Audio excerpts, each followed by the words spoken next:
Wow, it's hard to be last, isn't it? Can you hear me? Because I couldn't hear any of you. I didn't have my hearing aids in. That's what happens when you get older, you know? This man is probably the most extraordinary man I've ever met. He came out of love, caring, compassion, and soul. The soul was not on the foot, but in his heart and soul. I can't even begin to explain to you how I feel about Kenneth Cole. I don't know anyone who is more deserving. If I look at the portrait of what we've been through, all of us, you know, I see a little bit of the beginning and the middle and the end, you know what I'm saying. But Kenneth was always there. You've been ahead of the curve your whole life, in every aspect of your life, in the way you create, collaborate, and communicate to sheer perfection. When I discovered Haiti, and I see a wonderful woman over there who sort of spent a little Haiti with me, and I wish I was there today. For all of you who know, I do love Haiti. When I discovered Haiti and the need for help, and it certainly needs it today, Kenneth was already there. I was shocked. He had a store. Never expected it. Well, of course, Kenneth collaborated with Pascal, who did amazing shoes, but it was gentle souls that made it happen. Never did I carry a better shoe in my life than the soles done by Kenneth and Pascal. You are a gentle soul. And at the same time, you're the strongest soul I know. You see problems, you create solutions. Like your give back box. It's just brilliant.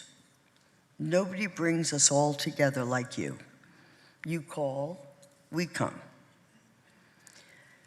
When we started 7th on Sale, and for those of you who remember that moment, it was probably the scariest moment in fashion history, far more than fashion. Our friends were hit, and it was terrible. How do we announce this? How do we help it? What happens? We dress and address the problems. How do you speak to somebody when you're with their soul, when you're with their body? You can speak to them and talk to them and feel what they're feeling. And that happened on 7th on Sale. But that was only for 3 days. But Amphar, that Kenneth Cole was there, making it really available for all of us to get together and deal with what was happening. It was probably the most difficult time in the world of fashion. But with all of your extraordinary achievements, nothing has been more important. And I was there yesterday.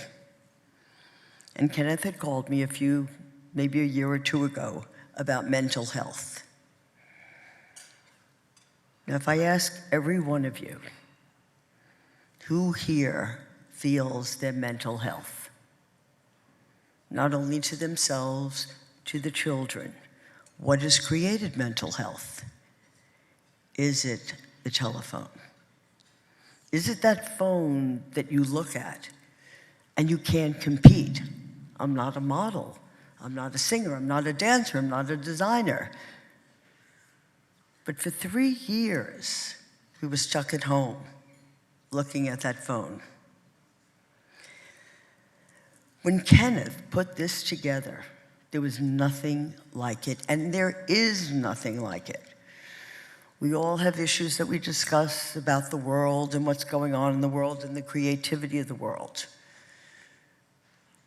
But it's not about one team or the other, or one person or another. It's about all of us. And we all must come together to deal with what's happening today. And Kenneth Cole is that person. I love you, Kenneth. I think you're the most brilliant man. I'm sorry, well, you have an amazing wife and children, and I'm standing here, whatever. But it's okay. Mine's waiting up there, you know what I mean? Kenneth Cole.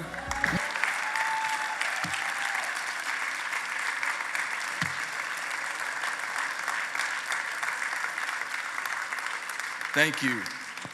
Thank you, thank you, thank you, thank you. That was, you so beautifully exaggerated my worthiness,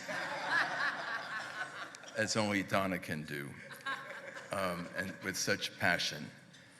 Donna, you just have to know, I love Donna, and professionally specifically, I have just idolized how she so specifically built her business and executed such impeccably designed and manufactured clothes. They looked annoyingly perfect every single time.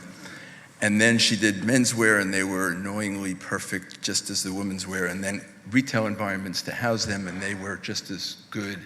And it was just unrealistic that somebody should be able to do this. And then Donna found it in her heart to do all this social impact work, and we met in Haiti, and we created something bigger than the sum of its parts. And so, thank you, Donna. But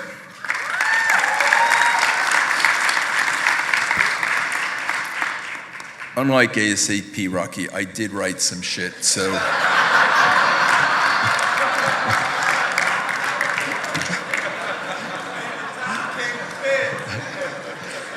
I wasn't on the train. And I did feel it was important that I wrote some things down, so.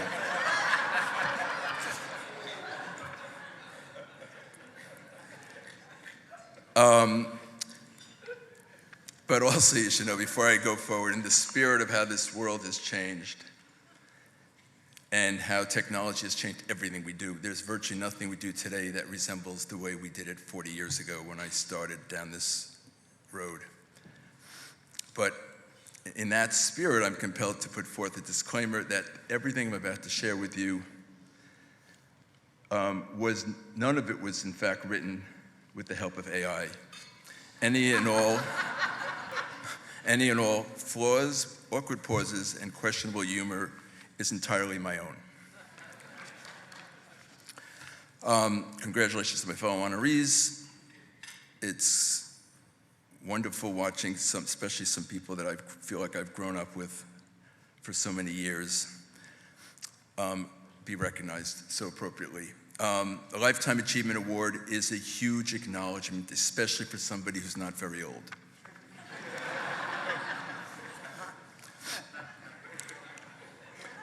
It's making less and less sense for me these days. How is it that a business that I started 42 years ago is already older than I am?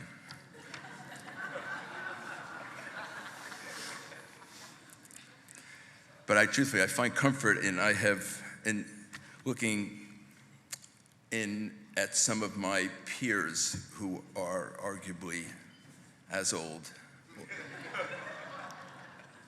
who have so well achieved, and it's so nice to see Sam Edelman and Steve Madden and Mark Fisher here.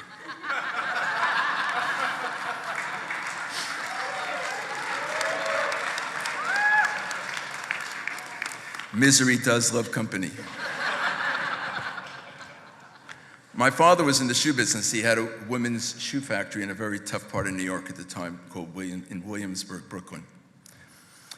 He was an important mentor to me, as were my siblings, Abby and Evan, who also worked there and are here tonight. As did, as a matter of fact, Neil, who worked in the family business until he went out to start his own brand licensing business, creating a unique business model that became the largest in the country, that many have envied and since modeled. On the sibling rivalry front, he also reached significant acclaim, which was certified when he was pronounced Person of the Year by Footwear News on 2 occasions, 2 more than I was, just for the record. Shoes were the backdrop of my family, of the childhood and growing up. To begin with, everything existed around shoe shows. When Emily was born, people would ask me how old she was, and my answer was 4, 5, or 6 shoe shows old. I don't know, I'll get back to you. And her greatest attribute was that she was a size 6.5 sample size. My 3 daughters are extraordinary women. I should qualify this. As an aside, I observed a long time ago that people rarely leave this industry, that once you jump in, it's essentially a life sentence without parole. That said, you can get out on good behavior, but if you're not careful, they might bring you back in a Lifetime Achievement Award.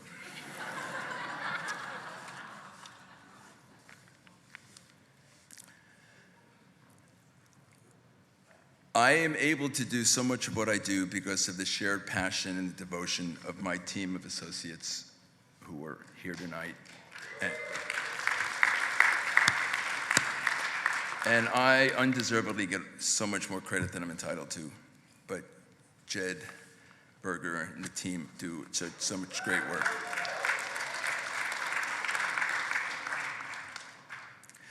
I'm not going to ask them to get the fuck up here, though. I just want you to know that. I just don't, and it's not that I don't care about them, I just care about you, so.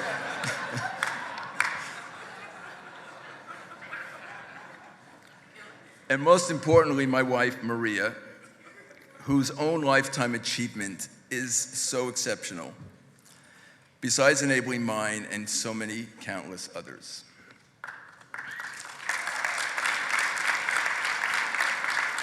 And our 3 truly exceptional daughters, Emily, Katie, who are with us, who are here tonight, and Amanda, who's here in spirit, and our son-in-law, Brandon, who are so much a part of everything that I do and everything we do.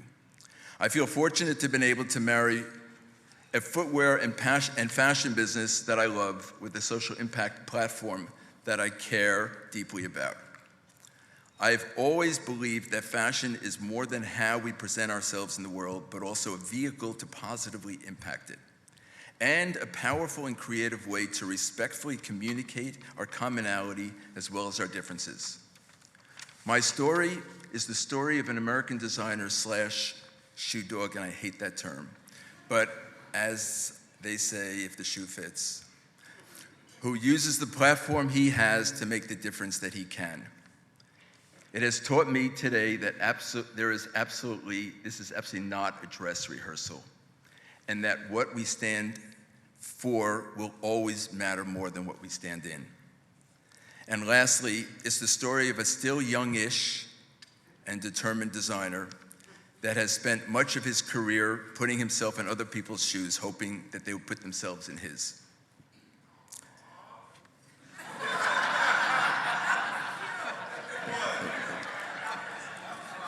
There's another one coming. People often ask if I grew up in the shoe business, to which I'll often respond, no, but I intend to. Thank you again for this award.